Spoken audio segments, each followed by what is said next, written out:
levels of performing Hajj. If you were to perform Hajj, there are 3 different levels that you can perform Hajj upon. Now there is a fourth, but the fourth is complicated. Most people won't be able to achieve that level of closeness to Allah subhanahu wa ta'ala to comprehend the fourth. I'll start with that fourth one, and then I'll tell you, with the time that I have, inshallah, the 3 levels of Hajj that you can go and perform Hajj upon. The fourth one is you perform Hajj and all you really see throughout your Hajj is Allah subhanahu wa ta'ala. Meaning all that you think about, all you understand is your relationship with Allah subhanahu wa ta'ala. Because Hajj, when you think about it, is a very mechanical thing. Let's take away the spirituality or the symbolism for a moment. What does Hajj become? Hajj becomes you getting on a plane, paying a significant amount of money, by the way. And then you're going to travel to a place where there's no tourist attraction of any sort. You're going to go to a place where it's just sand and rock. You're going to go to a big rock. Walk around that big rock a couple of times. Then you go to 2 larger rocks and walk between them a few times. Then you go find a couple of small rocks and throw at a bigger rock. And go stand on a big rock mountain all day long. You go sleep between pebbles and rocks. That's what you do. That's in a nutshell what Hajj is going to be. And if you see it that way mechanically, then it doesn't seem like a very good investment. It doesn't make a lot of sense to you if you just look at it mechanically. However, if you understand the symbolism behind Hajj, it is extremely, extremely profound. And once you understand the symbolism, not only do you want to perform Hajj, you want to perform Hajj every year. Now, I don't think it's fair. And I'll give you my 2 cents on this issue. I don't think you should perform Hajj more than once. Yes, I said it. I don't think you should do it more than once. I'll tell you why. Because there's 2 billion Muslims on the planet, right? There's 2 billion Muslims on the planet. You can only get in maybe 3 million Hajjaj. You can get into this space. Like if you think of Arafah and Muzdalifah, you can maybe get 3 million people there. Now, if you do the math, there's not enough time for us to fit everyone in for Hajj. So if you're doing Hajj more than once in these days, you're kind of taking a spot from someone who would have been able to go, but you took their spot. And there's better places to put your wealth if you want to do it. Now, going back in history, when the numbers of Muslims was not that high, and travel was much more difficult. I mean, if you lived in India, for example, and wanted to go for Hajj, well, that was a plan that you needed to start making 5 years ahead. Because it's going to be a couple of months to make it, and a couple of months to make it back, and the possibilities of you dying on the way are actually quite high. It's very difficult. I come from Syria. People who wanted to go for Hajj from Syria before the era of planes and buses, you had to plan it out. You had to have enough wealth and enough provision, and it would take weeks to get there and weeks to get back. And it would be miraculous if a group of people went for Hajj and they all came back. This is a known fact. Like if a Fawj of Hujjaj back before the time of cars went for Hajj from Syria and they all came back, that was the closest thing to a miracle. Because at least someone's going to die on the way. It was very difficult. So that being said, I don't think people should do it more than once. And you do it once, but do it well. Like go and do it well. Make sure you understand where you're going, why you're going, what is it that you're going to achieve by this, and what symbolism exists in it, which is why I try to share with people, so that inshallah, obviously you're here, so you're not doing Hajj this year, but inshallah, if you listen to this, maybe inshallah ta'ala, if you go next year, or year after, you have an understanding of what it is that you're actually witnessing. So I'll start by the first track. And the story that I found, because I looked for this, I used to find that Hajj was so mechanical that I didn't understand why we were doing it. So I read a bunch of books on it, and I ran into this narration in the collection of Imam al-Bayhaqi called Shu'ab al-Iman, amongst other collections as well that exist. And the story is narrated to us by Sufyan al-Thawri. Sufyan al-Thawri, one of the great scholars of Islamic law. And he would go for Hajj, and he would come to Al-Abdah. Al-Abdah is an area between Mina and the Kaaba. It's called Al-Abdah, or Al-Batha. It's an empty valley. And he found, right at the beginning of Al-Abdah, a man tying his camel. It was Ja'far ibn Muhammad, Imam Ja'far al-Sadiq alayhi salam, the known scholar.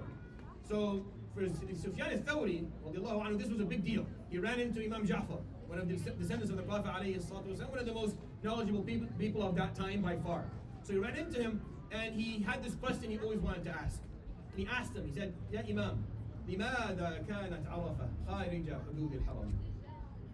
Why is Arafah outside the Haram? So if you go to Mecca, not all of Mecca today as a city exists inside the boundaries of what we call Al-Haram. Al-Haram as in the sacred and holy land. There's Mecca, there's a part of it, the old boundaries of Mecca are the Haram. The haram as in sacred, as in holy. Certain things are haram to be done there. You cannot hunt, you can't initiate or instigate any form of physical violence or any sort of violence altogether. Certain laws you have to follow in the haram. Now Mecca is much bigger. So I lived in Mecca for years. We weren't in the haram, we were outside the haram. It was just Mecca's too big. And they don't allow usually people who aren't from Mecca to live inside the haram. Mina and Muzdalifah, they're all inside the haram. Arafah isn't. Arafah literally is right at the beginning of the haram. And I always found that to be just weird. Like I never understood why. It didn't make sense to me. Why wasn't Arafah, where you spend the whole day standing there, inside the haram? Why is it outside the haram? So Imam Sufyan al-Thawri apparently had the same question. Like it doesn't make sense to him why Arafah was outside the haram. So he ran into Imam Ja'far al-Sadiq, who of course performs Hajj on a level that most people don't understand. So he found the right person to ask, and he asked him the question, and he offered a beautiful answer that I want to share with you as the first level of, or the level of Hajj that maybe most people don't understand. Here's what he said: قال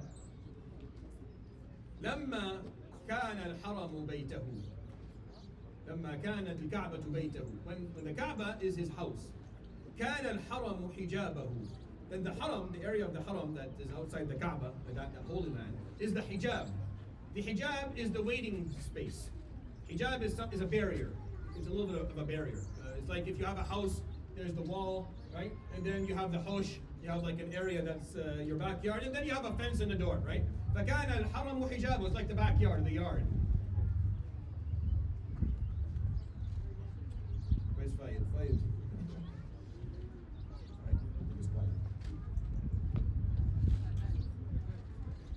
Are you sure? It's okay, all right. When the Kaaba was his house, subhanahu wa ta'ala, and the haram was his yard, كان الموقف أو كانت عرفة بابه. Then the mawqif where you stand, or the Arafah, becomes the door, right? That's how he understands it. But فلما أتوا إليه, once his servants came to him, أوقفهم على بابه يتضرعون إليه ويتذللون. Once he came to him, he had them stand at his door.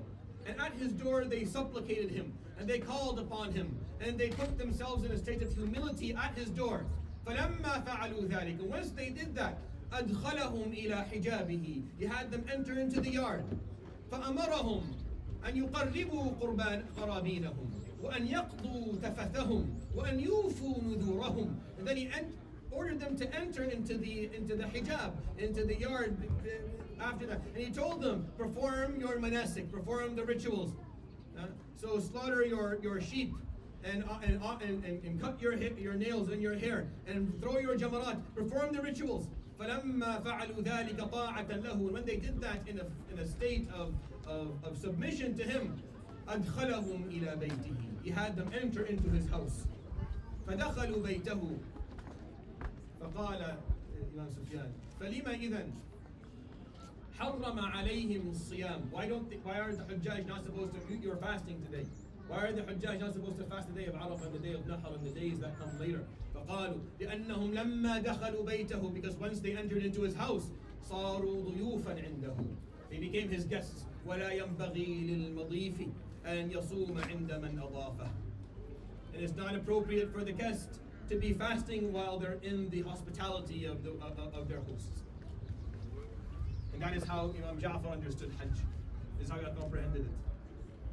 That's a level that most people will go for Hajj and not fully understand. So I'm going to take you down 3 tracks that are easier tracks of understanding why you're performing Hajj. We'll start with the oldest track of all, the track of Sayyidina Adam, Abuna Adam, Ummuna Hawa. We'll start with the track of our father Adam and our mother Eve. In order for me to tell you the story, I have to go back a little bit before. Adam and Eve lived in a Jannah, in a garden. Whether that garden was in the heavens or whether that garden was on earth is an issue of difference of opinion. It doesn't really mean anything for the story I'm going to tell you today, so I'm going to leave it out. In that garden, Adam and Eve were guaranteed certain rights. They were told, إِنَّ لَكَ أَلَّا تَجُوعَ فِيهَا وَلَا تَعْرَى وَأَنَّكَ لَا تَظْمَأُ فِيهَا وَلَا تَضْحَى. You will never need anything.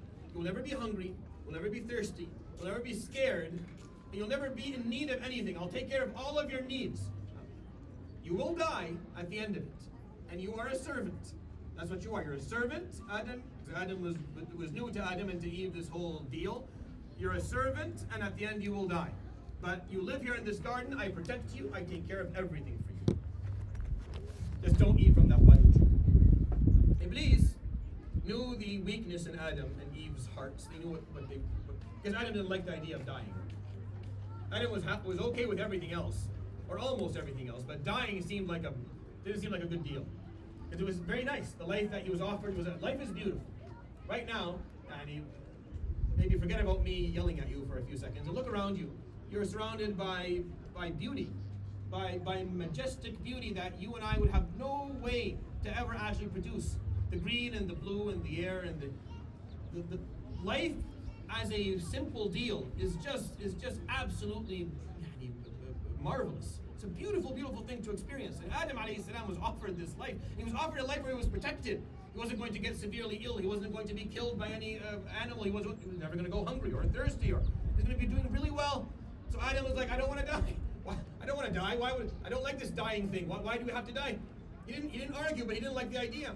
And then a servant, the nafs doesn't like being told it's a servant. Inshallah, as you go through your life and you purify your soul, you explain to your soul that you're a servant to Allah subhanahu wa ta'ala, and be okay with that. And that's a beautiful thing, there's nothing wrong with it. But the nafs doesn't like it. The nafs wants to be in control, it wants to rule. So what did Iblis come and say? Iblis came and told him, Ya Adam, hal adulluka ala shajaratil khuld wa mulkin la yabla. How about I tell you about a tree that when you eat from it, you become immortal, don't die. You become a king, you become a ruler.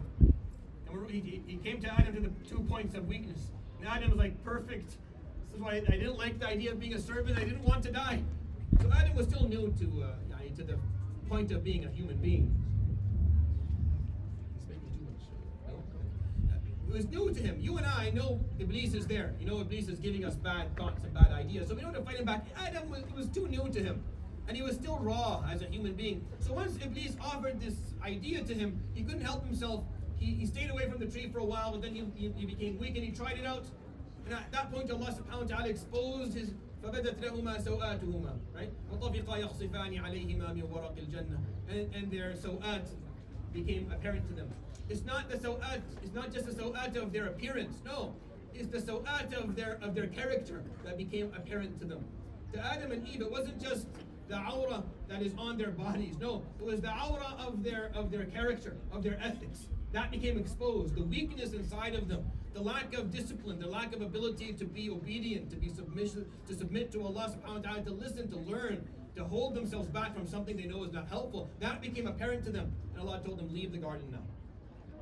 Imagine the loss and the frustration and the sorrow in the hearts of Adam and Eve when they left, when they figured out what they've done, the mistake that they'd made.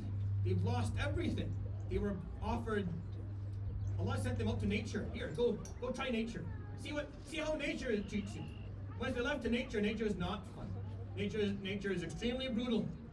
Nature is very, very unkind, to say the least. And Adam and Eve were sent out into nature. Go, figure out your lives.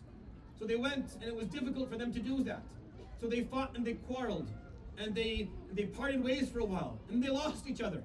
And that loss was the biggest loss of their lives. Because it's one thing to have lost the garden and the security and the safety and the provision. It was another thing for them to lose each other. Now, because there was no one else. And he lost his wife and she lost her husband. And for months they would search for one another. And they would look for each other. And they would do a lot of thinking in the meantime. Each and every one of both of them coming to the conclusion that they're accountable for what happened, that they can't blame each other for what occurred. They start to understand why it is that this story is the way it is. And then Adam alayhi salam, as he's looking for his wife, right? He goes up a mountain. He's searching for his wife, far and near. He regrets what happened. He regrets the bad decision they made. He regrets parting ways with her. He wants his wife back. She wants him back. They're looking for each other. He goes up on a mountain. He stands on the mountain, and at the end, just a kilometer or two down the road, he looks and he sees his wife. And he sees her again, and she sees him. فَعَرَفَ آدَمُ حَوَّاءَ. So Adam, at that moment, he knew his wife. فَسُمِّيَتْ عَرَفَةً. It was called Arafah. That was called Arafah. Because it's where your parents reunited. It's where he saw his wife and she saw him. It's where they knew. where they knew what it was that they had done. And she came to him and he came to her. And once that happened, Jibreel alayhi salam came to them. And he told Adam what his job was. He explained to him, you're a Khalifa. And Allah subhanahu wa ta'ala أخذ الميثاق من ظهر آدم بنعمان. The hadith of Imam Ahmad. Allah subhanahu wa ta'ala took from Adam alayhi salam, from his dhurriya, the mithaq. The mithaq is the covenant. Allah subhanahu wa ta'ala, once Adam and Hawa were reunited, and they understood what it is that they did, and they had some clarity, Allah subhanahu wa ta'ala showed Adam his offspring, and all of his children that will come to the day of judgment. He saw them. And Allah subhanahu wa ta'ala in front of Adam spoke to his offspring, spoke to me and you, in a subconscious way that obviously you don't remember, neither do I. But he spoke to, it's in the Quran, Surah Al-Araf, and the surah, by the way, is called Al-Araf. This ayah is in Surah Al-Araf. Do you see any similarity between the word Araf and Arafah? You can think about that on your own time, inshallah. وَإِذْ أَخَذَ رَبُّكَ مِنْ بَنِي آدَمَ مِنْ ظُهُورِهِمْ ذُرِّيَّتَهُمْ وَأَشْهَدَهُمْ عَلَىٰ أَنفُسِهِمْ أَلَسْتُ بِرَبِّكُمْ قَالُوا بَلَىٰ شَهِدْنَا أَن تَقُولُوا يَوْمَ الْقِيَامَةِ إِنَّا كُنَّا عَنْ هَذَا غَافِلِينَ. When your Lord took from the back of Adam his offspring and his descendants to the day of judgment, and he spoke to them and he said, Alastu bi rabbikum, am I not your Lord? And they responded and said, Bala, yes you are. And then he responded and said, do not come to me Yawm al-Qiyamah and saying that we did not know this, or we did not understand this, or that our parents before us, they had no faith and we just followed in their footsteps. Don't come and tell me that Yawm al-Qiyamah. Because I will send you messengers and send you prophets who will remind you of the covenant that I'm taking from you today. And Adam alayhi salam saw that. So he took his wife. So before I continue the story, so when you go and perform Hajj, you go and you stand in the place where this story began, where the story of humanity started again, where this whole saga actually was initiated, right there. When you stand in Arafah and you're dressed in the most simple way possible, as a man, you're just wearing 2 pieces of cloth. Your hair is long and your nails are long. You're tired. You stand there as your father Adam alayhi salam did, and as your mother Eve did, because they were tired and they were fed up and they were frustrated too on that day. But you go back and you stand where your parents stood the first time, where they understood what it was that they were and why they were here. Arafah. They came to a conclusion. Araf. The ma'rifah is to understand things, it's knowledge, it's comprehension, it's depth. On that mountain, they understood what happened. They understood what was going to come next. They understood the story at that place. It's like we go, it's an anniversary. It's an annual anniversary. We go back and we stand where our parents.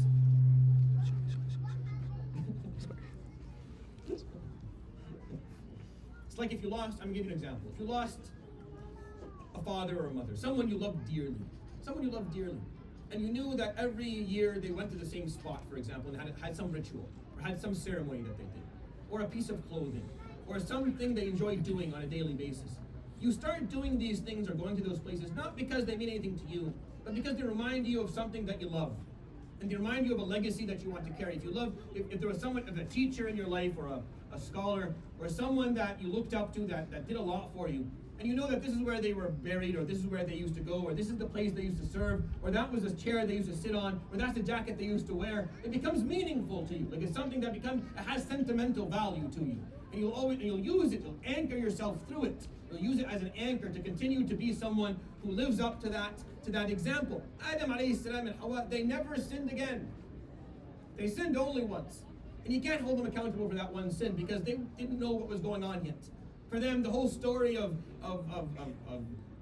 being a servant and of Allah and of Jannah and of Nar and of your nafs and of fighting back, they didn't understand it yet, so they just fell into the basic needs of the human experience. But they never sinned again.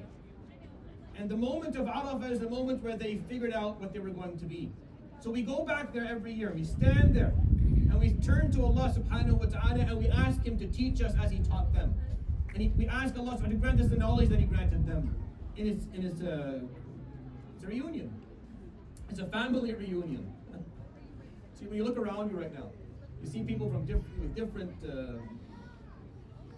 backgrounds. I'm pretty sure right in this small gathering that we have right here, there's at least 25 different nationalities. Aside from Canadian, obviously, in terms of your background, 25, at least 25. all throughout the Middle East and Northern Africa and Eastern Central Africa and parts of Eastern Europe and parts of Eastern Asia and the Indo-Pakistani subcontinent. At least 25 nationalities. But look around. The people that you see are the sons and daughters of Adam and Eve. You don't belong to Adam and Eve more than they do. Nor do they belong to him and her more than you do. We're one big miserable family. That's what we are. We're a family. When you go to Arafah, you stand where your parents stood. The parents of all of the. Did you watch today on TV? Did you see the millions of people? They're all siblings. For better or for worse, whether they like it or not. Some of them are oppressors, some of them are transgressors, some of them are good, some of them are bad, some of them are kind, some of them are mean, but they're all siblings at the end. And what's a family if there's not some? There's always going to be. What's a family reunion without a fight? Right? Every family reunion, two people have to fight. It's almost, if it doesn't happen, there's something wrong. Like if everyone shows up to our family reunion and everyone's happy, I start to wonder if I'm dead. And this is just my dream. I'm just in bliss and this is a dream. It's impossible that everyone shows up to the family reunion and everyone's getting along. There has to be two people who aren't talking to each other for some reason. It's just life. It's life. It's a family. But that's Arafah. Arafah is where Adam saw Eve and they knew. And they were united. And the covenant was taken. The covenant was taken from all of us with the witness of our parents that we would know him subhanahu wa ta'ala. Because what is it? You think Arafah. To know what? To know what? Right? Because it's just an open word. Arafat what? To know him. To know Allah. That's the point of all of this. Adam and Eve lived in the garden, but they didn't know Allah. They didn't know Allah yet. They didn't understand it yet. So where's Muzdalifah? He took his wife and he walked, and they go into Muzdalifah. Muzdalifah comes from the word Zulfa. Zulfa is when things come together. The Prophet ﷺ would call Muzdalifah Jama', the place where it gathers people. In Muzdalifah, they came closer to Allah subhanahu wa ta'ala. Why? Because they started to ask themselves the question, how do we fix this? How do we fix this? فَتَلَقَّى آدَمُ مِنْ رَبِّهِ كَلِمَاتٍ فَتَابَ عَلَيْهِ. In Muzdalifah, Adam and Eve would receive, here's what you're supposed to say. Say this. Say, repent. Repent in Muzdalifah. رَبَّنَا, so he said, رَبَّنَا ظَلَمْنَا أَنفُسَنَا وَإِن لَمْ تَغْفِرْ لَنَا وَتَرْحَمْنَا لَنَكُونَنَّ مِنَ الْخَاسِرِينَ. So they repented in Muzdalifah, and they became closer to Allah subhanahu wa ta'ala there, where they turned back to him and they admitted their mistake. That's what Muzdalifah is. For our parents is where they admitted it and they performed the tawbah. The tawbah that would allow them to move on. So they moved on. Where did they move on to? They go on to Mina. Why is it called Mina? Because in Mina, Jibreel would come and do some teaching. After the tawbah, after they repented and they walked, Jibreel would come and do some teaching for them. And he would tell them, here's how you're going to live. Here's how you're going to obey Allah and submit. And then he asked Adam, what do you want? What do you wish for?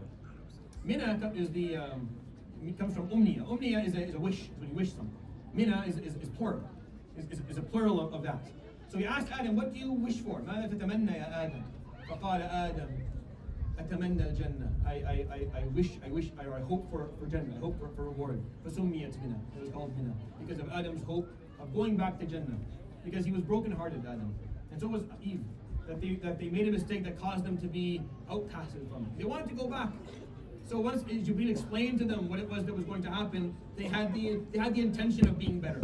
They made the intention that they were going to be better people. They repented now, they were going to be better. They're going to do better things. So they were told by Jibreel, walk in this direction and I'll give you the instructions. So they walked. They were walking towards the place of the Kaaba. But before they get there, at the end of Mina, there's Jamrat al-Aqaba. The big Jamra. Why? That's where Iblis came to Adam again. Iblis was devastated by this. Iblis thought he had sealed the deal. He got Adam out, and now he sees Allah subhanahu wa ta'ala's satisfaction with Adam and Eve. He sees Adam understanding. He sees Adam learning. He has ma'rifah now, Adam. He sees Adam who performed tawbah, did zulfa, he's closer to Allah. He sees Adam who has now intentions of being a better person. It killed him.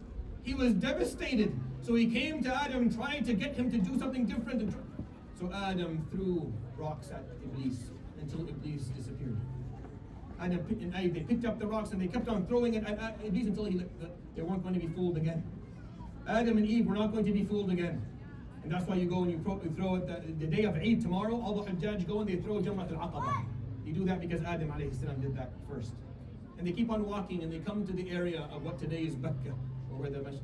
And when they come there, Jibreel comes to them and says, Ya Adam, Inna Allah ya'muruka an tabniya lahu ha huna bayta. The hadith in Dala'il al-Nubuwah for Imam al-Bayhaqi. Allah commands you to build a house for him. So Adam begins to build. And Hawa is bringing the rocks. One of the narrations that we have, it lacks a little bit of authenticity. One of the narrations that we have is that Hawa would go and pick rocks between the Safa wal Marwa. She's going back and forth, picking up rocks and bringing them to Adam. And Adam alayhi salam is putting the foundation of the Kaaba until the foundation was high enough. And Jibreel told them, Tufa bil bayt, now go and perform tawaf. So they went and they performed tawaf around the house. And then Jibreel came and said, Ya Adam, inna rabbaka yakhbiruk. Oh Adam, your Lord tells you, Anta awwalun nas, you're the first of humanity. وَهَذَا أَوَّلُ بَيْتٍ, and this is the first house. قال, and the Prophet ﷺ said, ثُمَّ تَنَاسَخَتِ الْقُرُونَ حَتَّى حَجَّهُ نُوحٌ ثُمَّ تَنَاسَخَتِ الْقُرُونَ حَتَّى رَفَعَ إِبْرَاهِيمُ الْقَوَاعِدَ مِنْهُ. And then time elapsed, and Nuh would perform Hajj. And then time elapsed, and the house would get lost, and Ibrahim would come and re-establish the foundations for it. And if you're to perform Hajj, you can perform Hajj on the footsteps of Adam and Eve. You can go to Arafah, to where the story began. You can go to Muzdalifah, to where the repentance occurred. You can go to Mina, to where the plan of being better, of changing. You see, when you know the hadith, I know you've heard this before, when the Prophet ﷺ says, if you perform a proper Hajj, تَعُودُ كَيَوْمُ وَلَدَتْكَ أُمُّكَ. You go back to the day as if the day you were born. And people think what that means is just that you'll be sinless. Sure, for sure sinless. But not just that. You're free of all of the biases. You're free of all of the bad intentions and the trauma and the hate. You're free of all the laziness and the indifference, all of the bad habits that we build throughout our lives as we grow up. Go to Hajj and then make the intention of leaving that person behind, of leaving that person within the rubble of that holy land and coming out as a person who's different, someone who is more pure, someone who is similar to how Adam and Eve walked out of it. They walked out of it and they had realized and they had put behind themselves the greed that they had in their hearts and the lack of selflessness. And then you go and perform your tawaf around the first house, the house that was built. It's called a house. Isn't that interesting? Allah doesn't live there. Jalla Jalalullah. He doesn't live inside the house. But it's called a house. It's called a house. Because really the word bayt, I was hoping someone would correct me verbally, but no one. In Arabic, the word bayt is really not a house. Yeah, right? Yeah, it's a home, right? Right now, you're just Abdullah. That's all you are. You get married, you're a bayt Abdullah now. Right? You get married, no kids. Same thing for ladies. When you're single, you're just fulana. You get married, now you're a bayt fulan. You're a home now. You're a home, right? The concept of the Kaaba is not a house.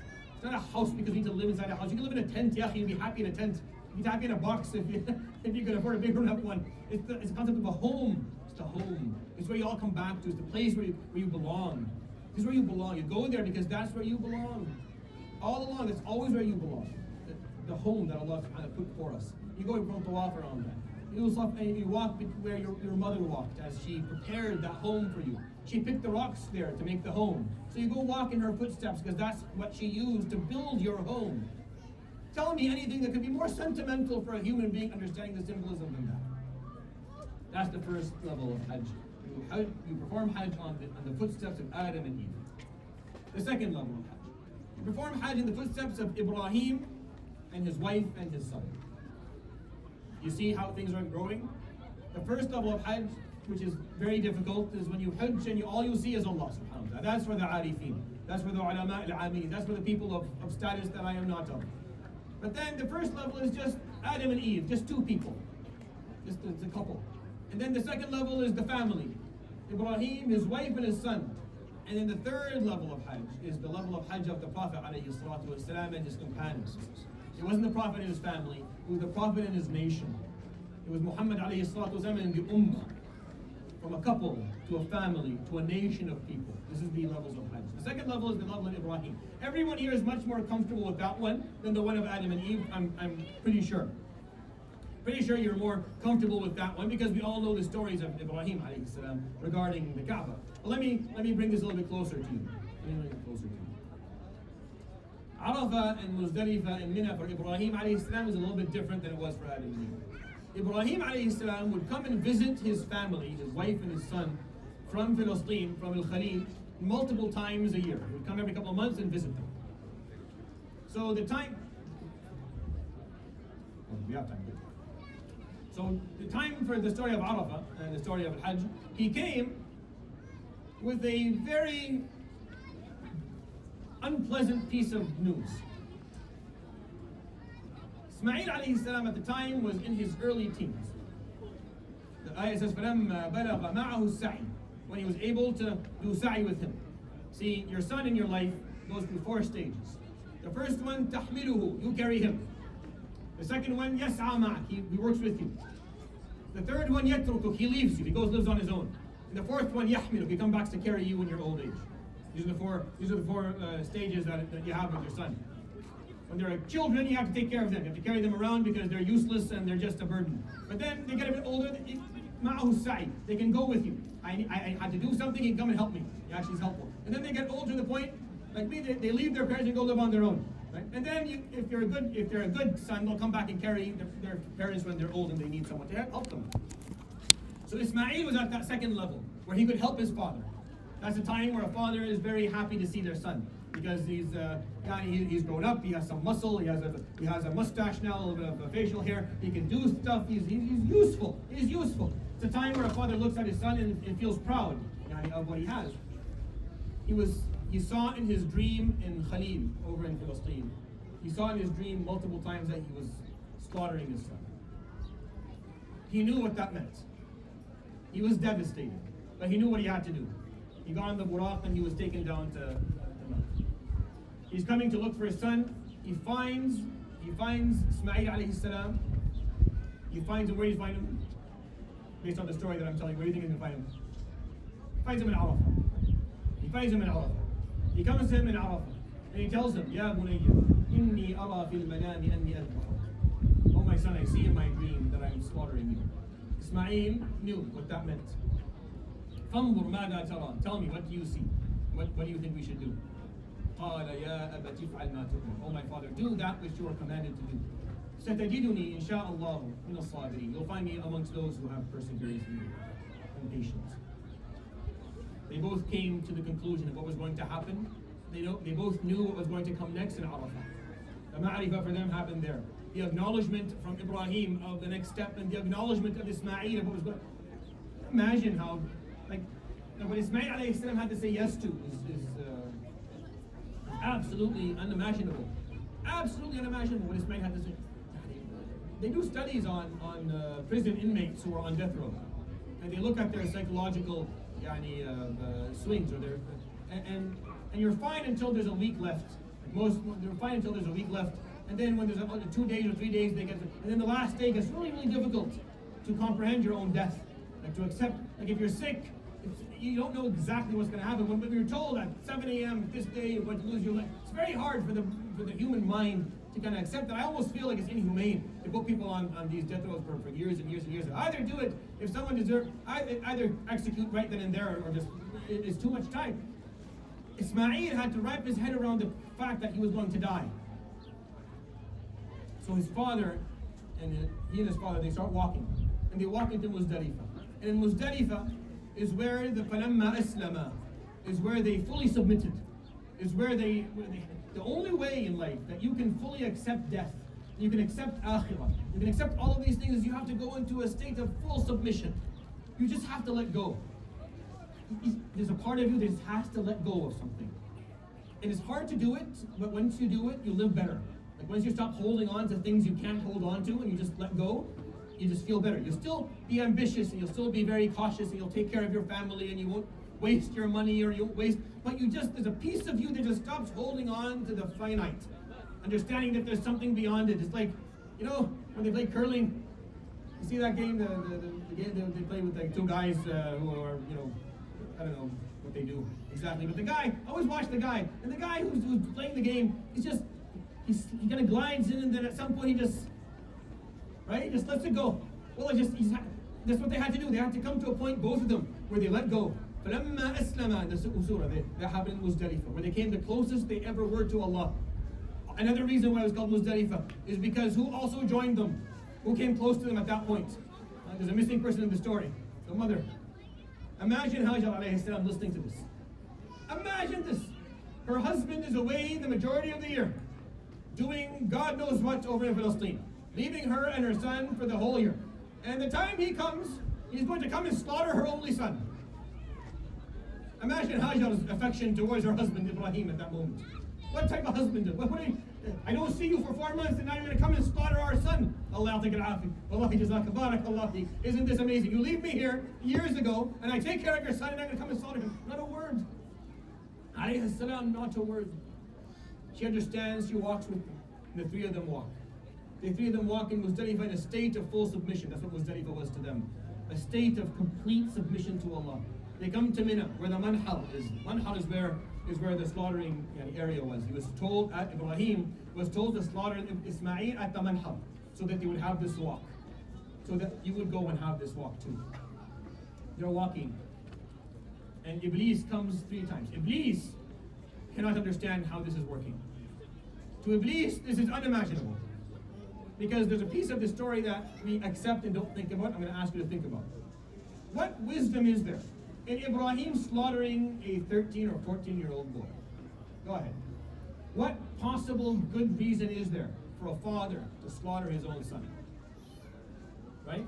When you look at Ibrahim in the Quran, Ibrahim argued with everyone. Ibrahim, the way he was in the Quran was an argumentative person. He argued to his father, "Ma hadhihi at-tamathil allati antum laha aakifun." What is this that you worship, you and your tribe? And then he took an axe to them to see what's going to happen next. And then he goes and he sees people worshiping the sun. فَلَمَّا جَنَّ عَلَيْهِ اللَّيْلُ رَأَى كَوْكَبًا قَالَ هَذَا رَبِّي. Like, all right, fine. This is what we're doing. Then that star there is my Lord. It's gone now. It doesn't seem like a very stable Lord to worship. What about the moon? What about the sun? It makes no sense. He leaves them. Then he accepts. Then he goes to the king and he argues with the king. Right? حَاجَ إِبْرَاهِيمَ فِي رَبِّهِ أَتَاهُ اللَّهُ الْمُلْكِ. You find him arguing. And not only that, he goes to God. He has a discussion with Allah. Arini, كيف تحيي الموتى? Show me, how do you resurrect? I understand you do it. I'm not arguing that you don't. How do you do it? I can't understand how you do it. So he shows him. That was Ibrahim's personality. He wanted to know. He had questions. He didn't accept an answer that made no sense. A lot of us expect our children to accept answers that make no sense. Why do I have to do this? Because I said so, right? That is well, because if you don't, I'll tell your dad. That's the best reason of all. If you don't do it, I'll tell your father, and then he does it. But it's not a good reason. Don't get your children in a state where they do things that they don't understand why, because it's not healthy for them. Anyways, so Ibrahim a.s. was someone who argued, and then he was told, not even directly, he saw it in a dream, to slaughter his son. Didn't ask a question. Not one question. Nothing. Ibrahim asked no questions. I would at least ask one question. I would just be like, time out, just one question. I just have an inquiry. Jibreel, ta'al, just one question. Why? I'll do it. It's just, can someone tell me why? I just need to know what. Not one question. Ismail, same thing. You could have said, okay, I get it. Why? No. Read the story again. There's no why. I can't. When I was a kid, I'm like, someone has to have asked why. I'm looking through the story, looking in the Quran, telling me someone asked why. No one asked why. Because for Ibrahim a.s., the command was clear. Ibrahim knew that there may not be wisdom behind this. This is just a command that I have to follow. So he followed. No questions asked. Because it was a clear command. He didn't ask any questions. Showed full submission. That's what submission means. He commands, you accept. You know best. You told me to do it, I'll do it. So they go. Iblis comes up. All Iblis is doing is saying, why? One of you asked why? Ibrahim, what are you doing? He's a kid. What are you doing? So Ibrahim throws 3 rocks. Get away. Go away. He commanded, I listen. So he comes to the mother. He's lost his mind. He's lost his mind. He's like, what are you doing? Take your son and run. She throws him. The Jamra al-Wusta. There's 3 Jamarat on the day of Eid, the 3 days after. Jamra al-Kubra, wal-Wusta, wal-Sughra. One for each of them. And then he came to Ismail. Ismail, what have you done? What sin have you committed for you to be treated this way? Run, run. So he threw him 3 rocks. No, Allah commanded, so they went. Ibrahim would take his son. There's a place called the Manhar. It's a slaughtering plaque. So he takes Ismail and puts him on it. Ismail says, my father, put my face down because I don't want to be looking at you as you do it, because if I look at you, you can't do it and I won't be able to actually put up with it. Put my face down because we can't stare at each other. So he puts his face down. He takes a knife. You see, sometimes you think there's a bluff somewhere, right? But there's a really, parents do this all the time. They give their kids this horrible threat. The kid knows it's a bluff. They'll know that it's a bluff. You won't kill me. I know you won't. Like I tell my kid, I'll throw you out of the window all the time. Like they know I'm bluffing. I'm not going to do it, right? But whenever there's a really big threat, there's always a fear of, you're probably bluffing. I'm sure that Ibrahim and Ismail is like this. I hope this is a bluff. Oh God, make this a bluff. Ya Rab, this is a bluff. But it wasn't. They went through Muzdalifah. They went through Mina. They went through the Jamarat. Now his head is on the plaque. He takes out the knife. Still nothing. He says, Bismillah, Allahu Akbar, still nothing. The knife was properly, it was a sharp knife. He used it. He tried it beforehand. He takes it and he strikes, and still nothing. He struck his son with the knife. The knife just didn't cut. That's all. The knife just didn't cut, because the Lord of the knife is the Lord of the fire, is the Lord of us, is the Lord of everything. Things only function the way Allah subhanahu wa ta'ala wants them to function. But Ibrahim had to strike. He had to strike in order for Ibrahim to prove Iblis is standing there with his jaw dropped. How did he do it? How could he have possibly done this? The unimaginable. The unimaginable. Inna hadha, the Quran says, Inna hadha lahu al-bala'ul mubin. This is the true test. To do something, to take away your own child with your own hand, with no reason. This is the ultimate test, the ultimate trial. And Ibrahim did it, but the knife just didn't cut. And Allah subhanahu wa ta'ala told him, here's a sheep, slaughter and feed. We don't need the blood of your son. We just wanted this to be, we wanted to show Iblis. We wanted to show people who came later. We wanted to be something that will live on forever. What you do tomorrow morning, like maybe not you or me because we don't have the opposite, but when people go and they slaughter their sheep, you know why you do it? You're celebrating something. What are you celebrating? Eid al-Adha. I know, but what is it that you're celebrating in Eid al-Adha? You're celebrating that Allah never commanded you to do something that had no benefit in it. He could have. He could have. And had he done that, you would have had to submit. If Allah commanded you to do something that was not beneficial, you would have still had to listen. You would have still had to follow, but he never did. This is what you celebrate on the day of Adha. That, Ya Rab, you could have commanded us to do something that was harmful, but you didn't. So we slaughter these sheep and we feed the poor. To remember that Ibrahim was commanded to slaughter his son. There is no, so I asked you the question, what was the wisdom in slaughtering his son? The answer is there wasn't any wisdom. There wasn't wisdom in slaughtering his son, which is why it didn't happen. Which is why it didn't come through, because there's no wisdom in it. Allah subhanahu wa ta'ala would never command his servants to do something that was harmful to themselves, ever. Could he? Yes. If he did, could I object to him and say, no, I will only do that which is, no, I can't. Are you understanding the Falahul Hamd? Falahul Hamd. Alhamdulillah, Ya Rabb, that you never told me or commanded me to do something that was harmful to me. So when he tells me, Salli, Wusul, Uhijj, Uzakki, and don't commit zina, and don't drink khamr, and don't perform shirk, and don't, these are all things that are beneficial to me, they're helpful to me. And I still don't do them. We still don't do them. He's commanding you to do things that were only beneficial to you, and you still don't do them. Imagine if he commanded you to do something, the Quran talks about that. The Quran talks about that in Surah Muhammad sallallahu alaihi wasallam. My God, this is so annoying. Allahu Akbar. ولا يسألكم أموالكم عند سورة محمد.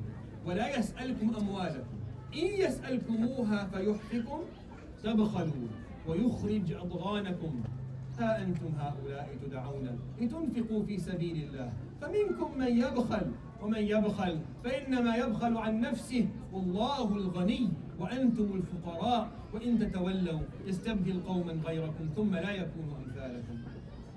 Allah says, I didn't ask you for all of your wealth. I didn't ask you for all of your money. If I asked you for all of your money, فَيُحْفِكُمْ. يُحْفِكُمْ meaning you don't have shoes anymore. Meaning he'll ask you to give all of your wealth until you're a poor. Had he done that, had he asked you for all of your wealth until you had no money, تَبْخَلُوا, you wouldn't have given it. وَيُخْرِجْ أَضْغَانَكُمْ, and would have shown your true colors, the colors of being cheap and being showing the diseases of the heart. But he didn't. He only asked you for 2.5% of the money that's sitting in the bank for over a year. That's all he's asking for. You're not giving that. He could have asked you for all of your wealth. He didn't. Had he done that, he wouldn't have given it. And that would have been a reason for punishment, but he didn't. Ha antum haula. Here you are. You're being asked to give a little bit of your wealth. Then some of you are yabkhal, holding back on it. And those who hold back and are cheap on their wealth, they're being cheap. فإنما يبخل, what was the ayah? عن نفسه. You're holding back on yourself. You're holding back your wealth from yourself. You're not holding it back from others, you're holding it back from yourself. This wealth was going to be waiting for you Yawm al-Qiyamah at a time that nothing else would have saved you, but you didn't give it. He doesn't need your money. He doesn't want your money. He's asking it for you. Put your wealth forward so your sins can be forgiven, so your shortcomings can be overlooked, so Yawm al-Qiyamah your status can be elevated, and you still don't want to give it. That's what we celebrate tomorrow. Tomorrow, Eid al-Adha. We celebrate the fact that Allah subhanahu wa ta'ala never commanded us to do something that was harmful. And if that does not put you at awe, if that does not impress you, if that's not something that puts you at ease, then I don't know what will. Because He is the Almighty. And whatever He commands will occur. And if He were to command harm, then harm would be, you would have no way to, what am I going to say? I'm going to argue with God? I can't argue with, if that's what, but He didn't. He has the power to, but He didn't. Allahu Akbar wa lillahi alhamd. That's why we do this. That's the story of Ibrahim alayhi salam. He was given this example. You have to slaughter your son. And there's no reason for it. And a part of Ibrahim was like, should I ask why? Should I say maybe I don't do this because there's no point of it? No. I am Muslim. وَسَمَّاكُمُ الْمُسْلِمِينَ مِنْ قَبْلِ. He called me Muslims to begin with. So he submitted to God's will. And he went and he took the knife and he made sure it was sharp. And he struck. And Allah subhanahu wa ta'ala was not interested in the blood of Ismail. And He gave him a kabsh. And we go every year. We walk from Arafah, from where they talked about it and they understood, to Muzdalifah, to where they fully submitted, to Mina, where they fought off Iblis and they performed the ultimate sacrifice. To remember this story. The Kaaba and the Safa and Marwa, it's easy to tell you the track of Ibrahim and his family there. Because Ibrahim and Ismail built the home together. You see, he didn't build it alone. Adam and Eve built it first time. Now Ibrahim and his son built it second time. A home is not built by an individual, it's built by it's a family that builds it. Whether it's a father, whether it's a husband and his wife, whether it's Adam and Eve, whether it's a father and his son, Ibrahim and Ismail, is going to be built by a family. Because it's a home, not a house. Right? It's a bad translation, I know. I say it's a house of Allah, sure. Because the word home of Allah doesn't make any sense at all in English. But in Arabic, it's al-bayt al-atiq, the ancient home, the original home. It's beautiful. So you go, you perform tawaf at the home that Ibrahim alayhi salam and his son built. And then the sa'i piece is all Hajar alayhi salam. Sa'i is all Hajar. Sa'i is a different story for Hajar. Ibrahim, the first time he would take his family to this land that is empty. After Adam, century upon century went by, and the land went from a green, beautiful land where Adam and Eve lived, where they built their own garden, where the house of Allah is, where the Bayt al-Atiq is. But the time was not kind to that land, and the house got lost, and it turned into rubble, and it was covered by the sand, and the earth went from green to a landscape that is not as attractive, but it's still the same land. It's still the same historic significance. So Allah told Ibrahim, take your firstborn and go leave them there. Why? You'll find out later. Go. So he goes. He puts them there. He thinks he's going to stay with them. Allah tells him, go back to Khalil.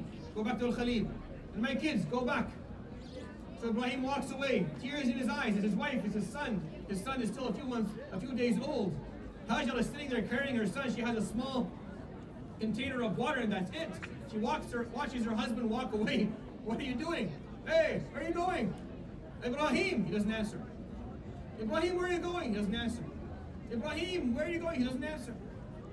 So she says, Ibrahim, did Allah tell you to do this?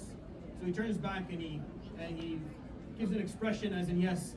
He was choked. He choked up. He couldn't say yes, but yes, that's what's going on. So she said, إِذًا لَا يُضَيِّعُنَا, then he will not set us to be lost. He will not put us in a state of loss. Then go. If Allah told you to do, then that's what He told you to do. We do it. So she sits there. She breastfeeds Ismail, drinking from the water, breastfeeding him until the water runs out. The water runs out, and then her milk runs out. And then Ismail alayhi salam begins to cry, and then he begins to scream, and then he begins to move in ways that a mother can't watch her few-day-old behave. She couldn't watch him that way anymore and not do anything. So she made sure he was safe, and she got up and she started to go around looking for help. It's a desert, there's nothing around. She sees the nearest mountain, so she gets on it. Happens to be Safa. She stands there, she calls for help in every direction, nothing.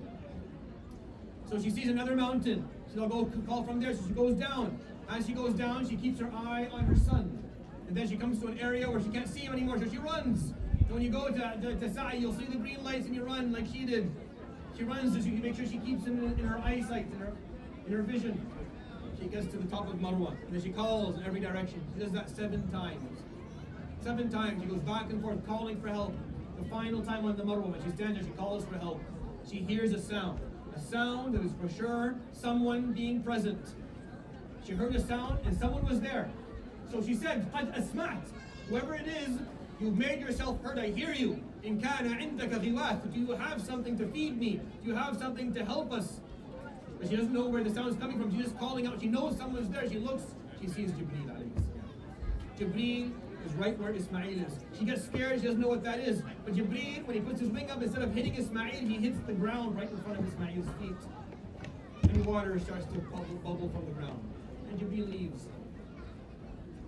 And she runs over to her son and she says, Zam, come together. She made it a basin for herself. She filled her container. She drank and she gave him something to drink and she fed him from her milk. And she lived off that water for the rest of her life. She would sell that water to the tribes that would come and live in that area. And that's how she would live. The point of her sa'i is that you have to do your part. At no point in your story are you allowed to sit back and wait for something to happen. That's absolutely unacceptable. Even if what you do or what you're going to do may seem futile, it may seem useless, it may seem that this is not doing anything, like there's no point. The results were never yours to judge to begin with. It was never up to you whether the result was good. Your job was to do your best. What are the resources that you have? Exhaust them. The action between Safa and Marwa is called sa'i. It's called sa'i. Sa'i is to strive, is to try, is to work, is to walk through life trying to. Sa'i is to go towards a goal, even if you know that you can't get there. وَأَن لَيْسَ لِلْإِنسَانِ in Surah Al-Najm, وَأَن لَيْسَ لِلْإِنسَانِ إِلَّا مَا سَعَى. All you get Yawm al-Qiyamah is what you strived towards or for. For example, if you're old now and you're like, I can't memorize the Quran, but I would love to. So you put yourself on I'm going to memorize it. But you know, I may not be able to do it. But you're like, I'm going to put myself on a schedule that allows me to. And every day you commit yourself. You pass away with 1 juz'u. You're resurrected Yawm al-Qiyamah as a hafiz. Because you get what you strived for, not what you did. Hajar knew that. She couldn't just sit there. Even though what she did was useless. Was it beneficial? What, Jibreel couldn't come a few minutes before and hit the ground and get the Zamzam? He was too busy? Where was he? What held him back? What she did was not important. But she did it anyways. And when you think about it, what makes more sense is we go and we strike the ground like Jibreel did, because that was the action that was beneficial. Why am I going and walking between the mountains? That was completely useless. Because it's not about the outcome or the result, it's about the effort. We go and we walk in the footsteps of our mother Eve, who picked up the rocks, and our mother Hajar, who did her best, who tried her best, who put in her effort, even though at the time it didn't do much, but that's all she had. And that's what you have to do in your life as well. What's the best you can do? Then do that. But it's not doing it, it doesn't matter. Yeah, I mean, it doesn't matter. It's not whether the result actually comes now, or do you not read the story of Ahl al-Kahf? Ahl al-Kahf, they thought they didn't believe that they could do anything. There were three individuals and a dog. 3 younger people, not even people in their 40s or 50s who have wealth. No, some fitya in their teens. A couple of teenagers and a dog. And Allah subhanahu wa ta'ala said, you don't think what you're doing is beneficial. So he put them to sleep for 300 years. Woke them up and showed them, here, look what you did. You became martyrs. People, you started a revolution. What you did overthrew a tyrant king. And now the land you live in is different. It has khayr in it because of you. And then they died. You just wanted to show them, here, let me show you. You don't think what you did had any benefit, eh? You thought what you did wasn't important? No. Everything, any good thing you do has benefits. Any effort you exhaust has value to it. And that's what you learn when you go and perform Sa'i. And that's the second level of Hajj, when you do it in the footsteps of Ibrahim and Hajar, Ismail, alayhim salam. The third level of Hajj, which is the easiest of them all, is you walk in the footsteps of Sayyidina Muhammad sallallahu alayhi wa sallam. You walk in the footsteps of Rasulullah alayhi sallam. And the richness of that Hajj is just ongoing, it's everlasting. Because the Hajj of the Prophet alayhi salatu wasalam, he lived there, he strived there, he fought there, he was removed from that area, he came back again. And every stone in Mecca testifies to the beauty of his footsteps alayhi salatu wasalam there at some point. But he wouldn't do it with his family or with his spouse, he would do it with his nation. He would do it with his nation alayhi salatu wasalam. And when I talk about the manasik of Hajj through his lives alayhi salatu wasalam, let's do that. He performed Hajj once in his life alayhi salatu wasalam. He performed it at the end of his life. Exactly 3 months before he passed away. He passed away on the 12th of Rabi' al-Awwal. Hajj is on the 10th, 11th, and 12th of Dhul Hijjah. 3 months before he passed away. The hadith in the collection of Imam Bukhari and Muslim that is narrated by Sayyidina Jabir is really beautiful. Jabir, when he told this story, he was an old man. Old man. The guy who tells, the tabi'i who tells the story, he says, I came to Jabir. His name is Muhammad ibn Ali ibn Hussein. They came to Jabir and I told him, Ya sahib Rasulillah, oh companion of the Prophet, tell us about the Hajj of the Prophet alayhi salatu wasalam. So Jabir was an old man, he couldn't see very well. So he told him, come here. So he told him, come here, he put his hand, he said, فَوَضَعَ يَدَهُ فِي جَيْبِي, he put his hand on my chest. Muhammad ibn Ali ibn Hussein is one of the Prophet alayhi salatu descendants. So he put his hand, he said, فَوَضَعَ يَدَهُ عَلَى قَلْبِي, he put his hand on my heart. And he kind of got a sense of who I was. He said he was wearing had a small blanket.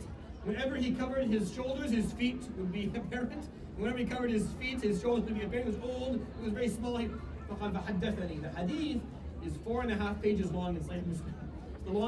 It's the longest authentic hadith that we have by far.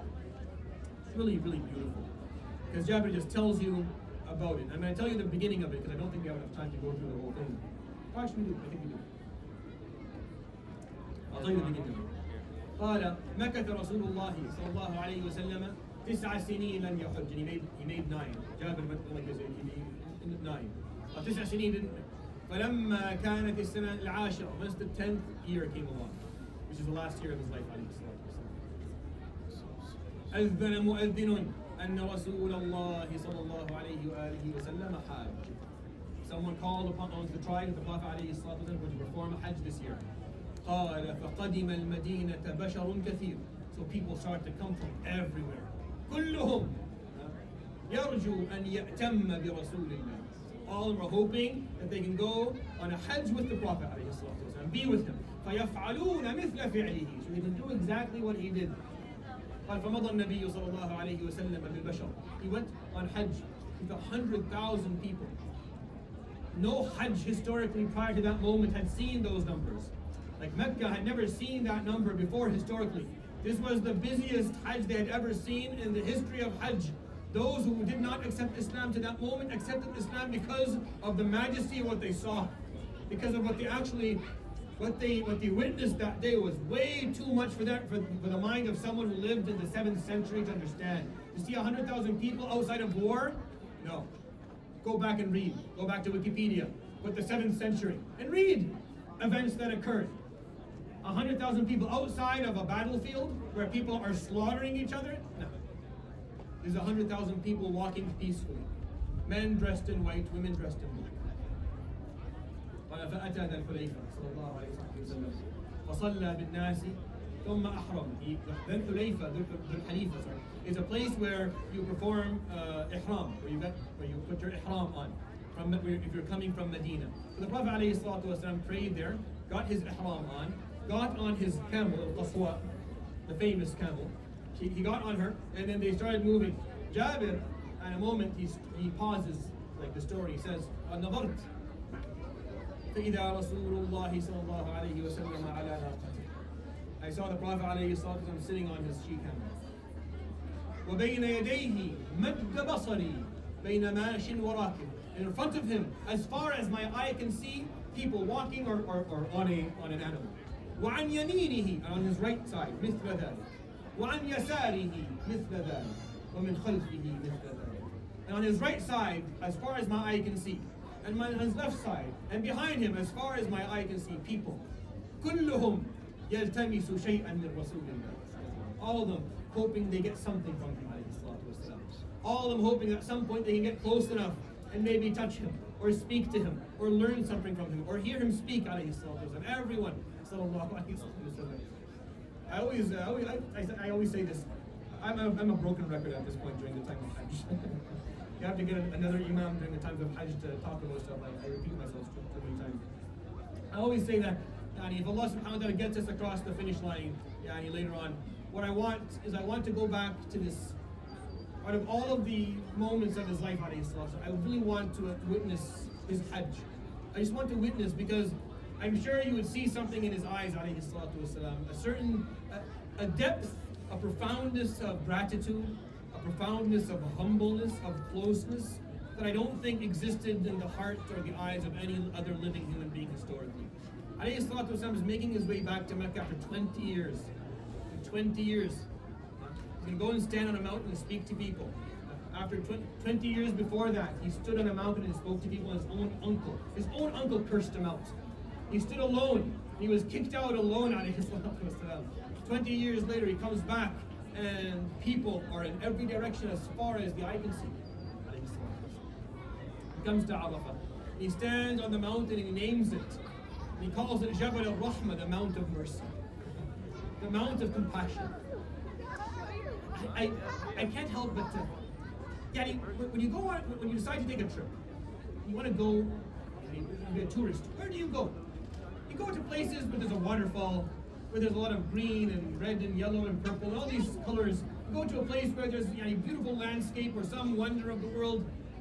And yet every year, 3 million people go and they stand on this. I used to play soccer in Mina when I was a kid. Wallahi, outside of Hajj, it's empty. Empty guys who had nothing to do would take their cars and go to Fahhat in their cars and do donuts. There's nothing, it's empty. Muzdalifah is just an area with pebbles. Like Arafah is just a mountain. It's just a mountain of rock. There's nothing. There's no water. There's not even a view. Like in Arafah, you go stand there. There's no view. There's nothing to see. 3 million people go there every year. Why? Because he stood there. Because he stood there. When you Hajj and when you perform Hajj in the footsteps of Muhammad, that's how I would do it. I would try and just, what did he do? Where did he stand? What did he say? And just try to do exactly what he did, say what he said, and be how he was for that short period of time. He stood on Arafah, and as he stood there with the 100,000 people at his feet, everyone calling upon Allah subhanahu wa ta'ala, everyone doing labbaik Allahumma labbaik, all of them calling La ilaha illallah wahdah, أنجز وعده ونصر عبده وهزم الأحزاب وحده. He's making his dua alayhi salatu wasalam with tears falling down his face. Jibreel comes to him and he says, Ya Muhammad, يقول الله اليوم أكملت لكم دينكم وأتممت عليكم نعمتي وَرَضِيتُ لَكُمُ الْإِسْلَامَ دِينًا. Today, O Muhammad, this is now complete. Today it has been completed. You don't think he knew what that meant? He knew what that meant. Anything that comes to a state of completion can only become lesser afterwards. So he knew he had done his job. His purpose was now fulfilled. It was now time to go back home. So he knew that very soon after that he was going to pass away. So he stood there on the Mount of Mercy, where his forefather Ibrahim stood with his son Ismail, and our father Adam with Eve stood. He stood there looking at that, knowing that he had brought this final message, and that this would be the last time he would stand there. This would be the last time he would see any of this again. And at that moment, he delivered the most amazing sermon that has ever been delivered. Every year, I try and go around and just repeat parts of it to people, and I have like a written thing, and I send out. At some point in your life, you have to learn it. At some point in life, you have to sit down and listen to the full sermon, as the Prophet ﷺ, 8 paragraphs, would stand there and talk to people.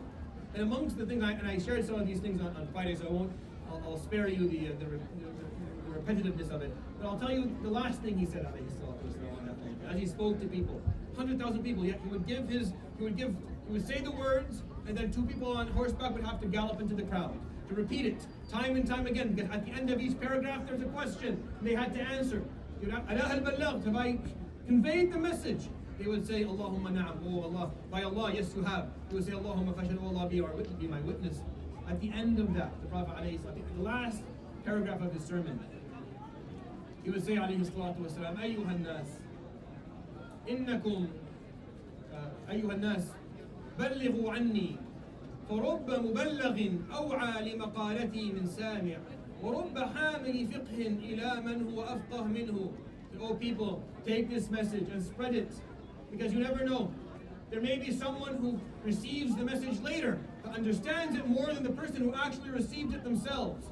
You never know. Maybe someone who will be given the fiqh years after the person who received the fiqh will have more fiqh than that first person. And the person who receives it later will end up having more knowledge than the person who... You never know. That's what he's saying, alayhi salatu wasalam. And I always think that's something for you. He was talking about you, alayhi salatu wasalam. The day will come where you will receive this message. You'll receive this fiqh, this jurisprudence, this knowledge. And you'll be able to do something with it. Maybe even more than what was done with it initially. Maybe you do with it something that was even more significant that was done with it. You can do it. That's what that is what his hope was, alayhi salatu wasalam. That this message, it spreads so far that it reaches your heart one day. And then you take it and do something with it that is valuable. Don't think that you can't. That's what he's saying. And then he would say, أَيُّهَا النَّاسِ وَإِنَّكُمْ سَتُسْأَلُونَ عَنِّي فَمَاذَا أَنْتُمْ قَائِلُونَ. And on the day of judgment, O people, you will be asked about me. Sallallahu alayhi wa sallam.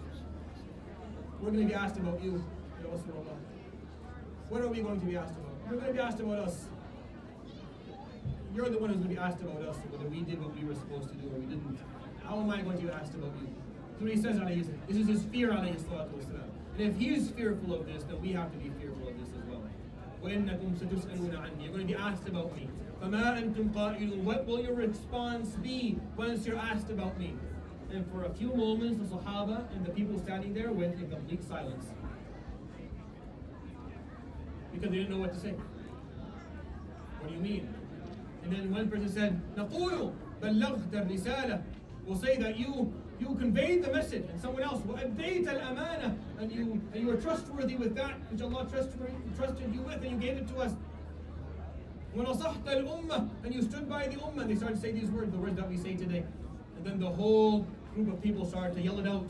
بَلَّغْتَ الرِّسَالَةِ وَأَدَّيْتَ الْأَمَانَةِ وَنَصَحْتَ الْأُمَّةِ وَكَشَفْتَ وَجَاهَدتَ فِي اللَّهِ حَقَّ الْجِهَادِ. And the whole 100,000 people started to yell back at him. You conveyed the message. You fulfilled your promise. You stood by us. And the Prophet ﷺ on Arafah, with tears running down his face, he said, Allahumma fashhad, Allah be my witness. I did my piece. Because he knew he was going to die soon, ﷺ. I did it. They're all witnesses that I did the best I could, ﷺ. And he would continue with his Hajj. I don't have enough time to talk to you about about his footsteps in Muzdalifah and Mina and Tawaf and Sa'i, and we'll leave that maybe to another year. We have maybe 10 minutes left until Adhan or less. So what I'll do is I will engage in a short dua, inshallah ta'ala, and then once I'm done, I'll stop, and everyone can continue a personal dua until it's Maghrib Adhan, inshallah ta'ala, which is the best thing to do over the last few minutes before the Maghrib of the day of Arafah is done. Bismillahir Rahmanir Rahim, walhamdulillahi rabbil alameen. اللهم صل وسلم وبارك على نبينا وحبيبنا وقرة أعيننا ومولانا محمد وعلى آله وصحبه أجمعين. اللهم صل عليه في الأولين وصل عليه في الآخرين وصل عليه في الملأ الأعلى إلى يوم الدين. اللهم صل عليه صلاة تامة وسلم عليه سلاما كاملا. اللهم أبلغه منا في هذه اللحظات الكريمة صلاة وسلاما منا أجمعين، وبلغه اللهم المقام المحمود الذي وعدته يا من لا تخلف الميعاد. اللهم لك الحمد حمدا كثيرا طيبا مباركا، لك الحمد كما ينبغي لجلال وجهك وعظيم سلطانك. سبحانك لا نحصي ثناء عليك، أنت كما أثنيت على نفسك، ولك الحمد. اللهم لك الحمد حمد الأنبياء والصديقين، حمد الشهداء والصالحين، حمد الذاكرين، حمد الشاكرين، حمد العارفين، حمدا كثيرا خالدا مع خلودك، حمدا قديما مع قدمك، حمدا باقيا سرمدا مع بقائك. لك الحمد حمدا يرضيك عنا أجمعين، لك الحمد لا يحمد على مكروه سواك يا الله يا غني يا حميد. اللهم تقبل من الحجيج حجهم، اللهم تقبل من الحجاج حجهم، اللهم اجعلنا ممن استغفر لهم الحاج، واغفر لهم واغفر لنا يا رب العالمين. يا من تباهي بعبادك الملائكة يوم عرفة، اللهم انظر إلينا في هذه اللحظات نظر المرحومين ونظر المغفور لهم أجمعين. اللهم اغفر لنا ذنوبنا جميعها، أولها وآخرها، علانيتها وسرها، ما علمنا منها وما لم نعلم. وعدنا اللهم كيوم ولدتنا أمهاتنا يا رب العالمين. باعد بيننا وبين خطايانا كما باعدت بين المشرق والمغرب. نقنا من الخطايا كما ينقى الثوب الأبيض من الدنس. اغسلنا من الخطايا بالماء والثلج والبرد، وتب علينا اللهم في هذه اللحظات توبة نصوحا، طهرنا بها قلبا وجسدا وروحا. واهد اللهم شباب المسلمين، واهد اللهم أولادنا وأولاد المسلمين. اللهم حبب إليهم الإيمان وزينه في قلوبهم، وكره إليهم الكفر والفسوق والعصيان، واجعلهم وإيانا يا مولانا من الراشدين. اللهم إنا نستغيث بك في هذه اللحظات المباركة لأهلنا وإخواننا المستضعفين في كل مكان. يا مغيث أغثنا، يا مغيث أغثنا. أغث اللهم عبادك وبلادك يا رب العالمين. اللهم أغث عبادك في غزة فلسطين، وأغث عبادك في السودان، وأغث عبادك في جميع بقاع الأرض يا رب العالمين، ما علمنا منها وما لم نعلم، فأنت تعلمهم وأنت تعلم سرائرهم وأنت تعلم آلامهم. اللهم فأغثهم يا مغيث. اللهم احقن دماءهم، اللهم احقن دماء إخواننا المستضعفين في فلسطين. اللهم تول أمورهم، اللهم اجبر كسرهم، اللهم استر عوراتهم، اللهم آمن روعاتهم، اللهم اهزم عدوهم، اللهم اكبت عدوهم، اللهم عليك بعدوهم فإنهم لا يعجزونك. اللهم أخرج الصهاينة من أرض فلسطين مذلولين يا رب العالمين، ورد المسجد الأقصى إلى رحاب المسلمين، ورد الأرض المقدسة أجمعين إلى رحاب المسلمين، وارزقنا أجمعين فيه صلاة قبل الممات يا رب العالمين، يا أكرم الأكرمين ويا أرحم الراحمين. اللهم احقن دماء المسلمين في كل مكان. اللهم يا رب اجعلنا يوم العيد جميعا من المقبولين، اللهم اجعلنا يوم العيد جميعا من المقبولين، نحن وجميع المسلمين في جميع الأرض، في مشارق الأرض ومغاربها يا رب العالمين. إنا نسألك لأطفال المسلمين في كل مكان فرحة وسرورا في العيد. اللهم كما تدخل على قلوب أطفالنا فرحة والسرور في العيد فادخله على قلوب أطفال المسلمين في غزة والسودان يا رب العالمين. اللهم يا رب أزل من قلوبهم آلامهم. اللهم أبدلهم ما فقدوا. اللهم أبدلهم خيرا مما فقدوا في هذه الدنيا ويوم القيامة يا أرحم الراحمين. اللهم يا رب بدل آلامهم فرحة وسرورا. اللهم بدل آلامهم فرحة وسرورا. اللهم من كان منهم يفقد أبا أو أما أو أخا أو أختا اللهم فأبدله خيرا منه يا رب العالمين وأجره في مصيبته واخلفه خيرا منه يا أرحم الراحمين. لا إله إلا أنت سبحانك إنا كنا من الظالمين. اللهم أعتق رقابنا من النار. اللهم أعتق رقابنا من النار. اللهم أعتق رقابنا من النار ورقاب المسلمين في جميع الأرض يا رب العالمين. وما ذلك عليك اللهم بعزيز ولا حول ولا قوة إلا بالله العلي العظيم. وصلى الله وسلم وبارك على نبينا محمد وعلى آله وصحبه أجمعين.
So inshallah ta'ala, the adhan will go off in another minute or so.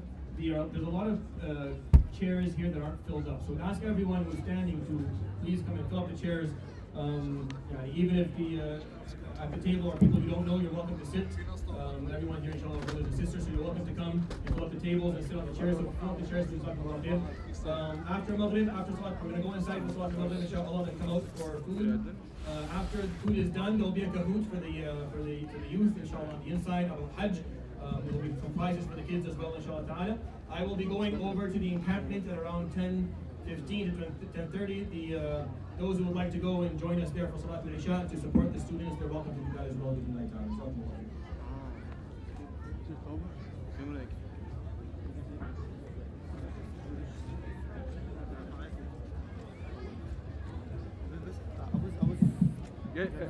Get a chair from there. No, like they're full on. They're not full. Just get that chair.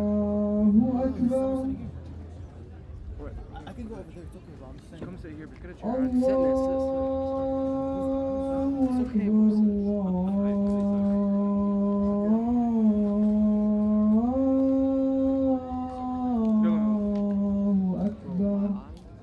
It's so watery. أشهد أن لا إله إلا الله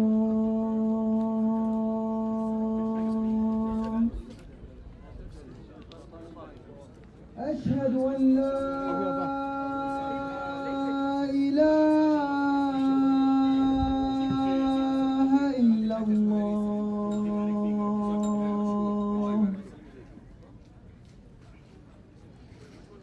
أشهد أن محمدا رسول الله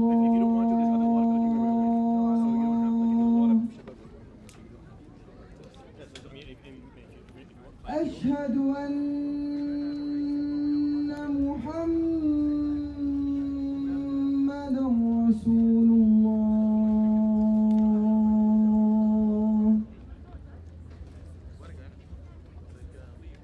حي على الصلاة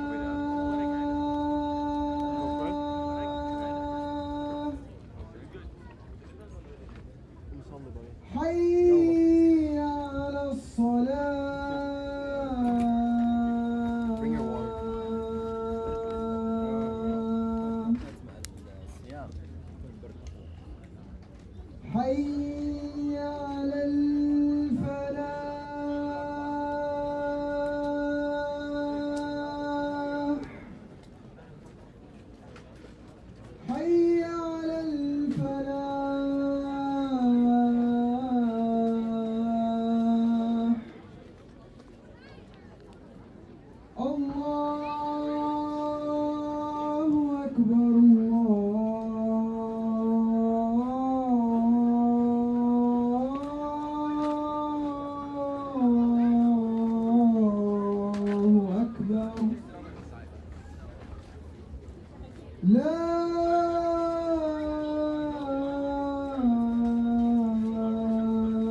Careful.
So inshallah, once we fill out the main hall, the front, and then can fill up the front.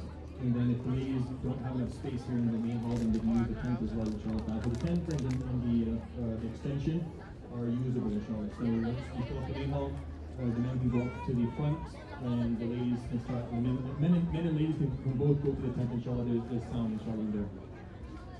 Am I right? There's sound in the tent? There is?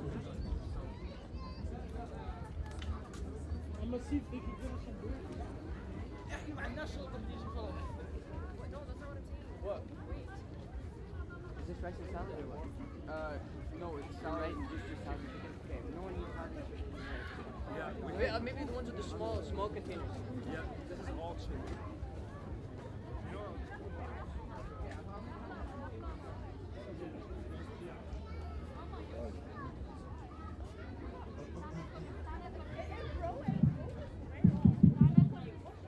الله أكبر الله أكبر أشهد أن لا إله إلا الله أشهد أن محمدا رسول الله حي على الصلاة حي على الفلاح قد قامت الصلاة قد قامت الصلاة الله أكبر لا إله إلا الله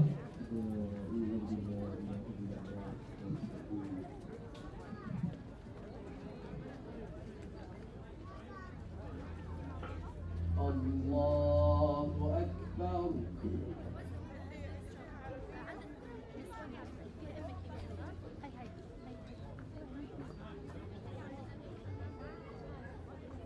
الحمد لله رب العالمين الرحمن الرحيم مالك يوم الدين إياك نعبد وإياك نستعين اهدنا الصراط المستقيم صراط الذين أنعمت عليهم غير المغضوب عليهم ولا الضالين آمين حرمت عليكم الميتة والدم ولحم الخنزير وما أهل لغير الله به والمنخنقة والموقوذة والمتردية والنطيحة وما أكل السبع إلا ما ذكيتم وما ذبح على النصب وأن تستقسموا بالأزلام ذلكم فسق اليوم يئس الذين كفروا من دينكم فلا تخشوهم واخشوني اليوم أكملت لكم دينكم وأتممت عليكم نعمتي ورضيت لكم الإسلام دينا فمن اضطر في مخمصة غير متجانف لإثم فإن الله غفور رحيم. الله أكبر.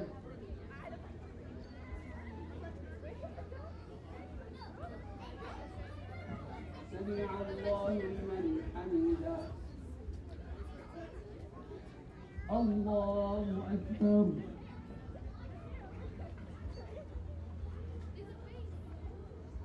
الله أكبر. الله أكبر.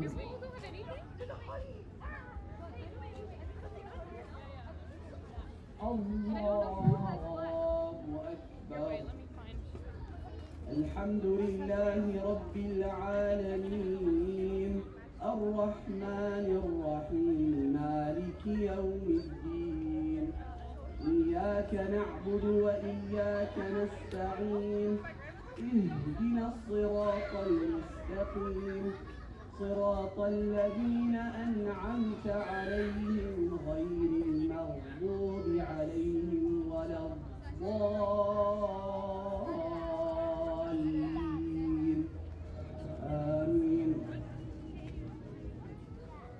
أرأيت الذي يكذب بالدين فذلك الذي يدع اليتيم ولا يحض على طعام المسكين فويل للمصلين الذين هم عن صلاتهم ساهون الذين هم يراءون ويمنعون الماعون. الله أكبر.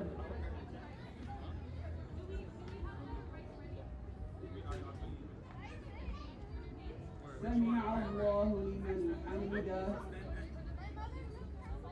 الله أكبر.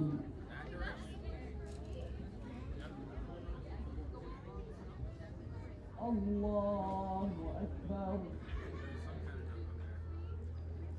الله أكبر.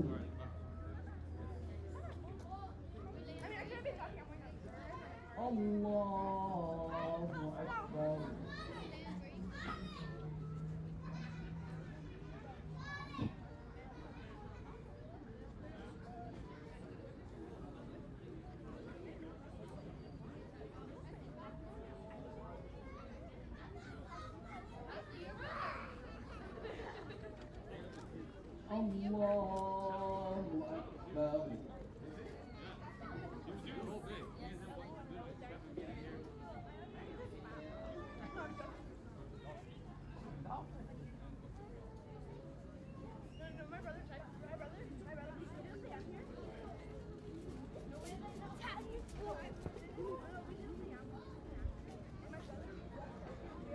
الله أكبر.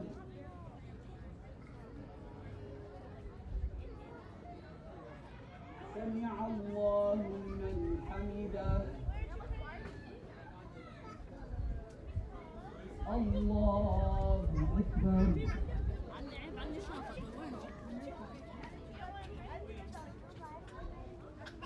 الله أكبر. No, you guys don't have أكبر.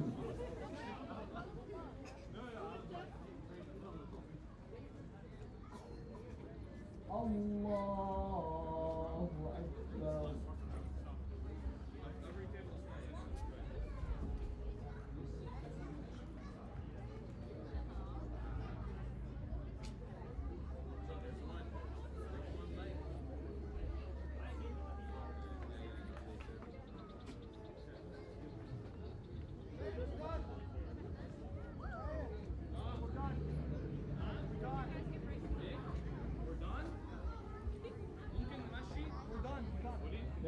عليكم ورحمة الله. السلام عليكم ورحمة الله.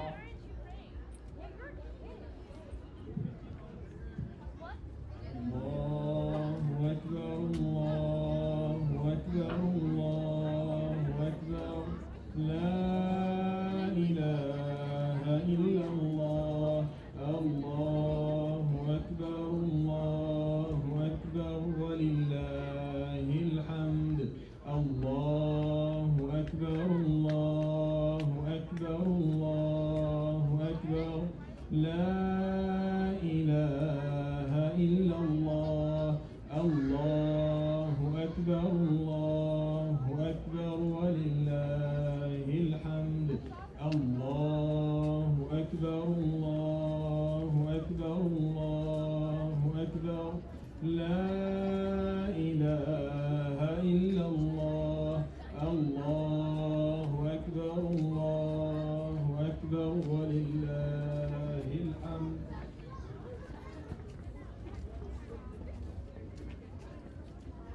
I'll pray your sunnah and then you're welcome to go out inshallah to the tables and begin your iftar. Jazakumullah khair. There will be a kahoot maybe half an hour after iftar is done, or after iftar begins. For the kids inside inshallah ta'ala will announce it when it's time.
I mean, yeah, to be honest. I wouldn't want to leave the city and stuff.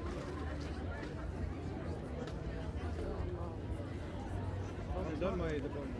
Wallah? Oh, nice. And then I'm gonna finish another 3 years. 3? Yeah. I'm gonna do my full degree though. They have it. Bro, alhamdulillah, I'm not trying to be ungrateful, but it's not enough. I'm not trying to be ungrateful, but it's not enough. خلص يا قول حبيبي تعال قول Oh, my, it's in here? Okay, alhamdulillah. Oh, wait, oh, these are not mine. زلمة Where's the scoop? How is the scoop? We need a scoop in it.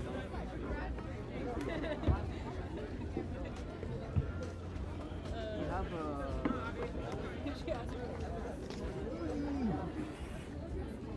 I'm cold, bro.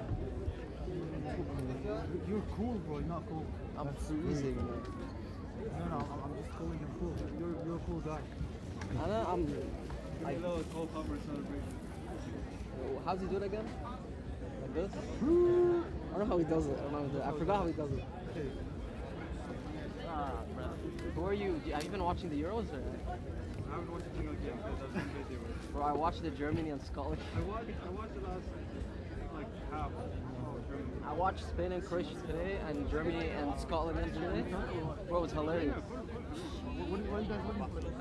Nothing. We're waiting for